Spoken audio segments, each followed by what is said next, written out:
I promise I'll be quiet, I'll be good. The words escaped Zara's lips like a desperate prayer as she cowered behind the Italian leather sofa. Her dirty, ripped clothes told a story of neglect that her stepmother's $10,000 red evening dress tried to hide. The opulent living room, with its crystal fixtures and marble floors, had become a prison for the 7-year-old adopted daughter. At that exact moment, the sound of expensive car doors slamming echoed from the circular driveway. Her millionaire father was home early from his business trip. Where are you watching this heartbreaking story from today? Marcus Chun had built his fortune from nothing. The tech mogul's company Chem Industries was valued at over $2 billion. But all his success meant nothing compared to the little girl he had adopted 3 years ago after losing his first wife to cancer. Zara had been just 4 years old when he found her at the children's home. A bright-eyed child who reminded him so much of his late wife Sarah. But everything changed when Marcus married Vivian Rodriguez 6 months ago. He thought he was giving Zara a mother figure, someone to care for her while he traveled for business. What he didn't realize was that he had invited a monster into their home. "You worthless little brat," Vivian hissed, her red silk dress rustling as she moved closer to where Zara was hiding. "I told you to stay in your room until your father gets back. But no, you had to come downstairs and mess up my perfectly arranged living room." Zara's small body trembled as she pressed herself deeper into the space behind the sofa. At 7 years old, she had learned that fighting back only made things worse. The bruises on her arms, carefully hidden beneath long sleeves, were proof of what happened when she tried to defend herself. "I'm sorry, Mommy Vivian," Zara whispered, using the name she had been forced to call her stepmother. "I was just hungry. I didn't eat anything since yesterday." Vivian laughed, a cold sound that echoed through the vast room. "Hungry? You think you deserve to eat whenever you want? Food costs money, and money doesn't grow on trees even if your father thinks it does." The cruelty in Vivian's voice was matched only by the calculated coldness in her eyes. She had married Marcus not for love, but for access to his wealth and social status. In her twisted mind, Zara was nothing more than an obstacle to her perfect life, a constant reminder that Marcus's heart had room for someone other than her. The jealousy had festered for months, growing into a hatred so pure that it frightened even her. She had convinced herself that if she could break Zara's spirit completely, the child would become so withdrawn and damaged that Marcus would eventually send her back to the children's home. What Vivian didn't understand was that every act of cruelty she inflicted on Zara only revealed more clearly the monster she had become. Her beautiful exterior, the designer clothes, the perfect makeup, the charming smile she wore in public, couldn't hide the ugliness that lived in her soul. The irony was suffocating. They lived in a mansion worth $50 million, filled with art pieces that cost more than most people's homes. The kitchen was stocked with the finest foods money could buy, and yet a 7-year-old child was being starved as punishment for simply existing. "Please," Zara begged, tears streaming down her dirt-stained cheeks. "I'll be good. I'll stay in my room. I won't come out again." Vivian's eyes narrowed as she reached down and grabbed Zara's arm, her perfectly manicured nails digging into the child's skin. "You'll learn your place in this house one way or another." At that exact moment, the front door of the mansion opened with a soft click. Marcus Chun stepped into the marble foyer, his expensive Italian shoes echoing against the polished floor. He was supposed to be in Singapore for another 2 days, closing a deal worth hundreds of millions. But something had felt wrong during his video calls home. Vivian's responses had been too perfect, too rehearsed. And he hadn't seen Zara on their daily video calls for 3 days, with Vivian always having an excuse about the child being asleep or at a friend's house. Marcus had learned to trust his instincts in business, and those same instincts were screaming at him now. So he had canceled the Singapore meetings, caught the first flight home, and arrived 12 hours earlier than planned. The flight home had been the longest 14 hours of his life. Sitting in first class, surrounded by luxury, Marcus couldn't shake the feeling that something was terribly wrong. He had tried calling the house 3 times during his layover in Tokyo, but Vivian's answers had been rushed, distracted. When he asked to speak to Zara, Vivian claimed the child was at a sleepover, but Marcus knew Zara had never been comfortable staying at other people's houses overnight. His business partners had been furious when he canceled the Singapore deal at the last minute. Millions of dollars hung in the balance, and Marcus was walking away because of a feeling. But as he sat on that plane, staring out at the clouds below, Marcus realized that no amount of money was worth more than his daughter's well-being. If his instincts were wrong, he would fly back to Singapore and salvage the deal. But if they were right... The house was eerily quiet as he made his way through the foyer. Usually, Zara would come running to greet him, her face lighting up with joy at seeing her adoptive father. But today, there was only silence. That's when he heard it, a small, terrified voice coming from the living room. "I promise I'll be quiet, I'll be good." Marcus froze. The words hit him like a physical blow. This wasn't the voice of a happy, secure child. This was the voice of someone who had been broken, someone who had learned that their very existence was a burden. He moved silently toward the living room, his business training kicking in. In corporate negotiations, information was power. He needed to see and hear everything before acting. What he saw when he reached the doorway made his blood run cold. Vivian, dressed in a stunning red evening gown that cost more than most cars, was gripping Zara's arm so tightly that her knuckles were white. The little girl was cowering behind the sofa, her clothes torn and dirty, her face streaked with tears and grime. But it wasn't just the physical state of his daughter that shattered Marcus's heart. It was the look in her eyes, the same haunted expression he had seen in her face 3 years ago when she was still in the children's home, before he had promised her that she would never have to be afraid again. "You think your father cares about you?"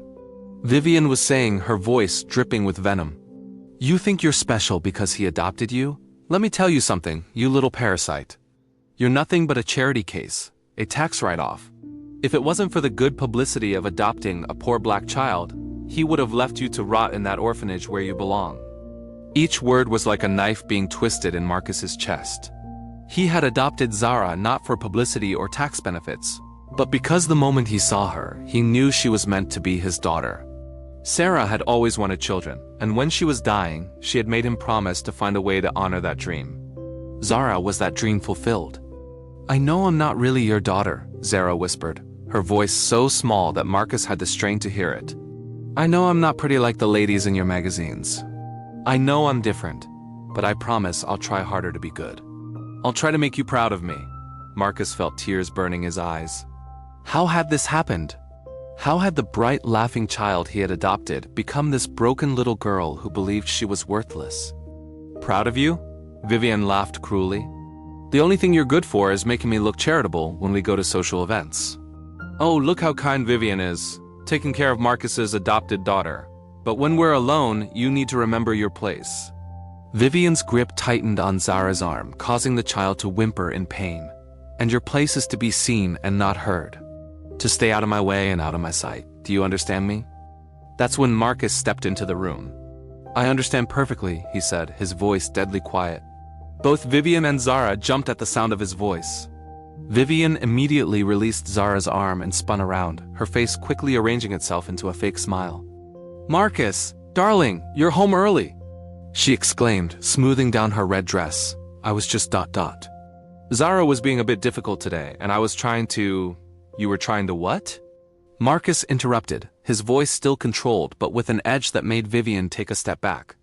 "You were trying to terrorize my daughter?" "Your daughter was misbehaving," Vivian said, her voice becoming defensive. "She came downstairs when I specifically told her to stay in her room. She was making a mess, and I was simply disciplining her." Marcus looked at Zara, who was still cowering behind the sofa, her eyes wide with fear. But now there was something else in those eyes, a tiny spark of hope. The transformation in the room was immediate and electric. Zara had spent weeks believing that no one cared about her suffering, that her pain was invisible and unimportant. But hearing her father's voice, strong, protective, and filled with barely contained fury on her behalf, awakened something in her that Vivian's abuse had tried to kill, the belief that she was worth defending. For the first time in months, Zara felt a glimmer of her old self returning. The confident, curious child who used to explore every corner of the mansion, who asked endless questions about everything she saw, who believed that she belonged in this family. Vivian had worked systematically to destroy that child, replacing her with a fearful, obedient shadow. But love, Zara was learning, had the power to resurrect what seemed lost forever. Marcus could see the change in his daughter's posture, the way she slowly began to straighten up from her cowering position. It broke his heart that she had learned to make herself so small, but it also filled him with hope to see her beginning to remember who she really was. "Zara, Marcus said gently, kneeling down to her level. Come here, sweetheart. The little girl hesitated, glancing nervously between Marcus and Vivian. Years of abuse had taught her to be cautious, even with the person she loved most in the world. It's okay, Marcus said softly. Come to daddy. Those 3 words, come to daddy, seemed to break through Zara's fear. She ran to him, throwing her small arms around his neck and burying her face against his shoulder. Marcus could feel her tiny body shaking with sobs. As he held his daughter, Marcus noticed things that made his anger burn even hotter. She was too thin, dangerously thin. Her clothes were not just dirty, they were torn and ill-fitting, as if she had been wearing them for days. There were bruises on her arms, faint but unmistakable. When was the last time you ate, baby girl? Marcus whispered into Zara's ear. Yesterday morning, she whispered back. Mommy Vivian said I was being bad, so no dinner. And no breakfast today because I cried too loud last night. Marcus closed his eyes, fighting to control the rage that was building inside him. This woman, this monster, had been starving his child, had been abusing her, had been destroying the bright, beautiful spirit that he had fallen in love with 3 years ago. Marcus, you don't understand, Vivian began, her voice taking on a wheedling tone. Children need discipline. They need structure. Zara has been acting out ever since you left for Singapore. I was simply trying to... Show me her room, Marcus said, standing up with Zara still in his arms. Vivian hesitated. Her room? Marcus, I don't think that's necessary. She just needs to learn some boundaries and... Show me her room. Each word was delivered with deadly precision. Vivian's face went pale, but she had no choice but to lead the way upstairs. As they walked through the mansion, Marcus noticed things he had somehow missed before. Family photos that used to include Zara had been replaced with pictures of just him and Vivian. Zara's artwork, which used to be proudly displayed on the refrigerator, was nowhere to be seen. When they reached Zara's room, Marcus felt his world collapse. The room that he had carefully decorated 3 years ago, painted in soft lavender with princess furniture and shelves full of books and toys, had been stripped bare. The beautiful furniture was gone, replaced with a single twin mattress on the floor. The toys and books had vanished. The walls were now plain white, cold and institutional. But worst of all was the lock on the outside of the door. What is this? Marcus asked, his voice dangerously low. She was having trouble sleeping, Vivian stammered. Sometimes she would wander around the house at night, making noise. I thought it would be better if she stayed in her room. Marcus tested the lock. It was new, recently installed. This wasn't about Zara wandering at night. This was about keeping a 7-year-old child prisoner in her own home. How long has she been locked in here? He asked. When Vivian didn't answer, Marcus turned to look at her. Her face was white as sheet, and she was backing toward the hallway. How long, Vivian? Just ... just at night, she whispered. And sometimes during the day when she was being difficult. Marcus looked down at Zara, who was still clinging to him like a lifeline. Baby girl, how long have you been sleeping in here like this? Zara's small voice was barely audible. Since you went to Japan last month, Daddy, Mommy Vivian said my pretty room was too good for me. She said I had to earn it back by being better. Japan, that had been 6 weeks ago. For 6 weeks, his daughter had been living like a prisoner. Sleeping on a mattress on the floor, locked in a bare room, starved and abused by the woman he had trusted to care for her. Marcus felt something break inside him. Not just anger. This was beyond anger. This was a fury so pure and focused that it scared him. Pack your things, he told Vivian, his voice eerily calm. You have 30 minutes to get out of my house. Marcus, please, Vivian begged, tears starting to flow down her cheeks. Let me explain. You don't understand the pressure I've been under. Taking care of a child is harder than I thought, and... 29 minutes, Marcus said, not taking his eyes off her. She's not even your real daughter. Vivian screamed, her composure finally cracking completely. She's just some random black kid you picked up to make yourself feel good. I'm your wife. I'm the one you chose to spend your life with. Marcus handed Zara to their housekeeper, Mrs. Patterson, who had appeared at the sound of shouting. The elderly woman's face was streaked with tears as she looked at the state of Zara's room. Take her to the kitchen and get her something to eat, Marcus said gently. Whatever she wants. As Mrs. Patterson carried Zara away, Marcus turned back to Vivian. When he spoke, his voice was so cold that she actually shivered. You want to know about real daughters? He said, "A real daughter is someone you would die for. Someone whose happiness matters more than your own. Someone you protect with everything you have. Zara became my real daughter the moment I decided to love her. And you ... He paused, looking at her with disgust. You are nothing to me now." Vivian tried one last desperate play. "I'll call the newspapers.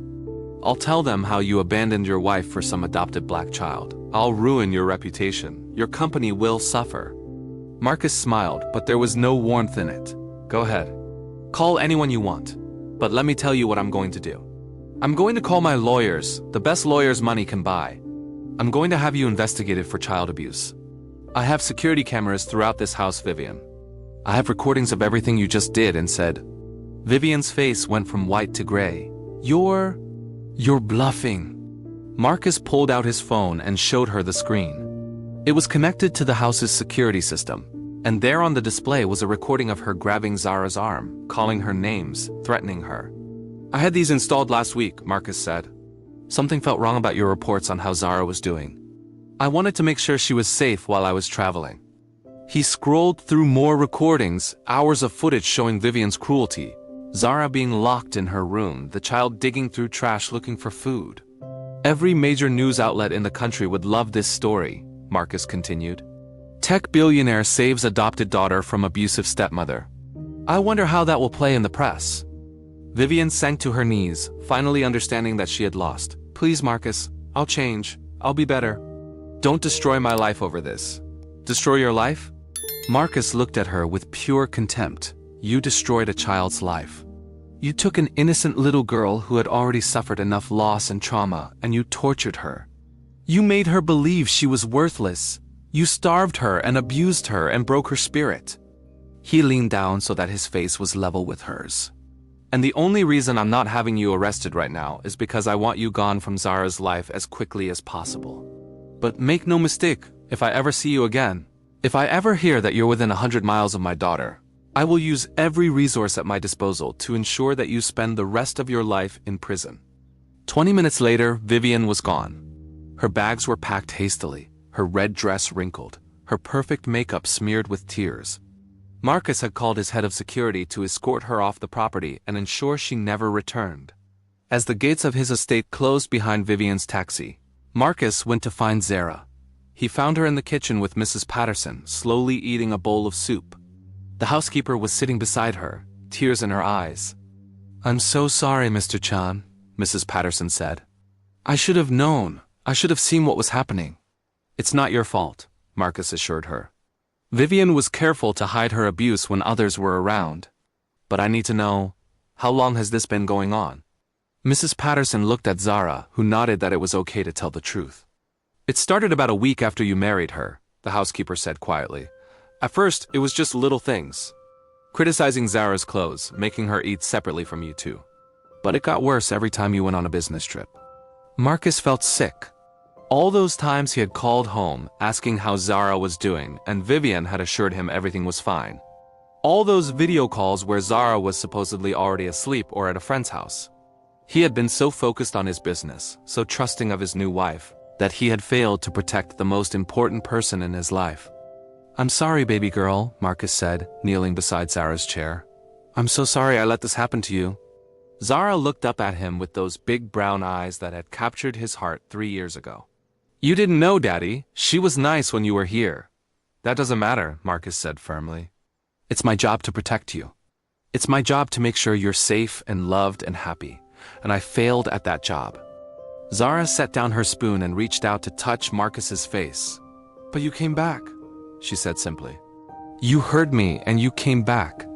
Those words hit Marcus harder than any of Vivian's cruelty had. This beautiful, brave little girl, after everything she had endured, was still capable of forgiveness. Still capable of love. "I'll always come back for you," Marcus promised. "And I'll never leave you alone like that again. Never." Over the next few weeks, Marcus completely restructured his life. He hired a team of trauma counselors to work with Zara, helping her process what she had experienced.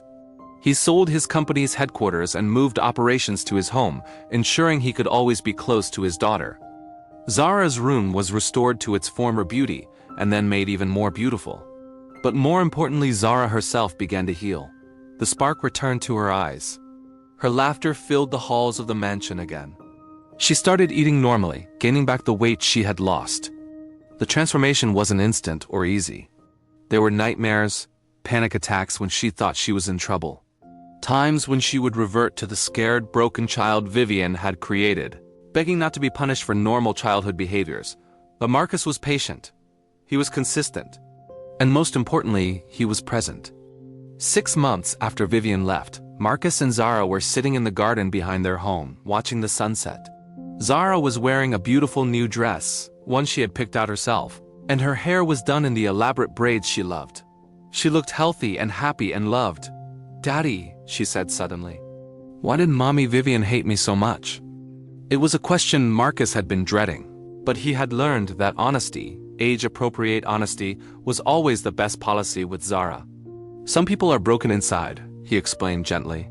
"Not broken like when you fall down and hurt your knee, broken in their hearts and minds. When people are broken that way, they sometimes hurt others, especially people who can't fight back." Zara considered this. Was she broken because she didn't have a daddy who loved her? The wisdom of this 7-year-old never ceased to amaze Marcus. "Maybe, sweetheart, maybe she was." "I feel sorry for her," Zara said quietly, "but I'm glad she's gone." "Me too, baby girl, me too." As they sat there in comfortable silence, Marcus reflected on how close he had come to losing everything that truly mattered. His business success, his wealth, his reputation, none of it meant anything compared to the little girl beside him. He thought about the words Zara had whispered that day. "I promise I'll be quiet, I'll be good." Words that no child should ever have to say. Words that spoke of fear and desperation and a broken spirit. But those words had also been a gift. They had opened his eyes to a situation he had been blind to. They had given him the chance to save his daughter before it was too late. Now when Zara spoke, it was with confidence and joy. She asked questions and shared her thoughts and laughed loudly without fear. She was no longer trying to make herself invisible. "Daddy," she said as the stars began to appear in the darkening sky, "will you tell me again about the day you adopted me?" It was one of her favorite stories, one Marcus never tired of telling. "Well," he began, settling back in his chair, "I walked into that children's home 3 years ago, thinking I was just making a donation. I wasn't planning to adopt anyone. But then I saw this little girl sitting by herself in the corner, reading a book that was way too advanced for someone her age." "And what did you think?" Zara prompted, even though she knew the story by heart. "I thought, that little girl is going to change my life. And you know what? I was absolutely right." Zara giggled and snuggled closer to him. "Tell me about when you first brought me home." "You were so nervous," Marcus remembered. "You kept asking if you were really allowed to touch things. You asked me 3 times if it was okay to sit on the furniture. Because I had never lived in a house like this before," Zara said. "And I told you that it wasn't my house anymore, it was our house. Remember? I said that everything in it belonged to both of us, and that included the most important thing of all." "What was the most important thing?" Zara asked, right on cue. "Love," Marcus said, kissing the top of her head. "Our love for each other. That's what makes a family, not the house or the money or anything else. Just love." As they headed inside for the night, Marcus made a silent promise, not just to Zara, but to himself. He would never again let work or anything else distract him from what truly mattered. He would never again trust someone else to care for his daughter without being absolutely certain they deserved that trust. And most importantly, he would make sure that Zara never again had to whisper those heartbreaking words. "I promise I'll be quiet, I'll be good." Because she was perfect exactly as she was, loud, curious, brilliant, and beautiful. And she deserved to take up as much space in the world as her magnificent spirit required. 3 years later, Marcus and Zara were featured on the cover of Forbes magazine in an article about successful entrepreneurs who had found the perfect work-life balance. In the photo, they were both laughing, arms around each other, with no trace of the trauma they had endured. The article didn't mention Vivian. She had faded into obscurity, her threats of media exposure never materializing once she realized that Marcus's lawyers were serious about pursuing criminal charges if she ever spoke publicly about the family. But the article did mention something else. The foundation Marcus and Zara had started together, focused on protecting adopted children from abuse and neglect. They had already helped pass legislation requiring better oversight of adoptive families, and had provided funding for trauma counseling for thousands of children. Every child deserves to feel safe and loved, Zara was quoted as saying in the article. Every child deserves to be loud and messy and imperfect and still know they're wanted. At 10 years old, she had become an advocate not just for herself, but for all the children who were still whispering those desperate words in dark rooms. I promise I'll be quiet. I'll be good. Because Zara Chun, daughter, survivor, fighter, knew better than anyone that children should never have to promise to be quiet. They should be encouraged to use their voices, to take up space, to shine as brightly as their spirits will allow. And in the mansion that had once been a prison, her voice now rang out clear and strong and joyful, a testament to the power of love to heal even the deepest wounds. The little girl who had once begged to be invisible had become a beacon of hope for children everywhere. Proof that no matter how broken you think you are, love can make you whole again.